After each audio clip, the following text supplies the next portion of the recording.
ICT के अंदर last 3 points में से एक बहुत प्रसिद्ध पॉइंट है जिसे किल जोन कहा जाता है। किल जोन ट्रेडिंग सेशन पर निर्भर करेगा। ट्रेडिंग सेशन की एक सेशन लंदन, एक सेशन न्यूयॉर्क, एक सेशन गला हमारा 2 सेशन के प्रायोरिटी देते हैं। Number 1 London session, number 2 New York session. इन 2 सेशन में 4 घंटा का कनेक्टिविटी देखते पाते हैं। सही कनेक्टिविटी के जगह हमारा स्नैपशॉट नहीं, आईसीटी कॉन्सेप्ट के प्रॉपरली फॉलो करें। लंदन और न्यूयॉर्क के कनेक्ट हो तो 4 घंटा था और घंटा मध्य स्निप एंट्री निभाओ तो मार्केट डिस्ट्रीब्यूशन स्टार्ट हुए, बिग प्लेयर मार्केट प्रेशर देते शुरू कर दें। So you can make a huge amount of profit by perfectly applying the ICT concept under kill zone priority.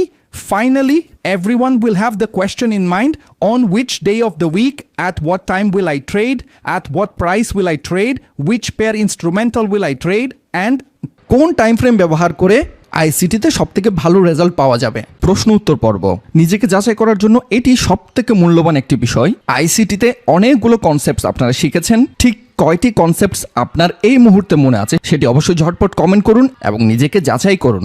আপনি সঠিকভাবে যদি শিখে থাকেন তাহলে আপনার ব্রেইন আপনাকে বুস্ট আপ করবে। আদারওয়াইজ যদি কোনো একটি কনসেপ্টস আপনি মিস করে থাকেন বা ভুলে যান, আপনার ব্রেইন প্রস্তুত হবে নতুন কিছু শেখার জন্য। তো ডেফিনেটলি কমেন্ট করে নিজেকে যাচাই করুন। এত মূল্যবান একটা ভিডিও করতে প্রচুর সময় দিতে হয়েছে।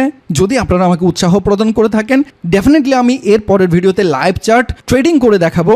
আমি কোন সময়, কোন প্রাইসে, কোন পেয়ারে, কোন টাইম ফ্রেমে, সপ্তাহের কোন কোন দিন ট্রেড করে প্রফিট বের করি, একদম ক্লিয়ার কাট, কোনো ধরনের টাকা ছাড়া ফ্রিতে দিয়ে দিব। শুধুমাত্র প্রয়োজন এই ভিডিওতে 10,000 লাইক এবং কমেন্ট, এবং এই ভিডিওটি যদি আপনার বন্ধুদের সাথে শেয়ার করে ফরেক্সবিডিকে সহযোগিতা করেন। কথা দিচ্ছি এপিসোড 2 আসার আগে আরো মূল্যবান কিছু স্ট্র্যাটেজি দিব যেগুলো কোনো পেড কোর্সে শিখতে পারবে না। এই মূল্যবান ক্লাসগুলো আমি অনেক সময় পাবলিক করব না, সেগুলো আনলিস্টেড করে রাখবো আমাদের চ্যানেলে। যদি সেই আনলিস্টেড ভিডিওগুলো দেখতে চান, ডেফিনেটলি সাবস্ক্রাইব করে বেল বাটনটি অন করে রাখুন যাতে সবার আগে নোটিফিকেশনটা আপনি পেয়ে যান।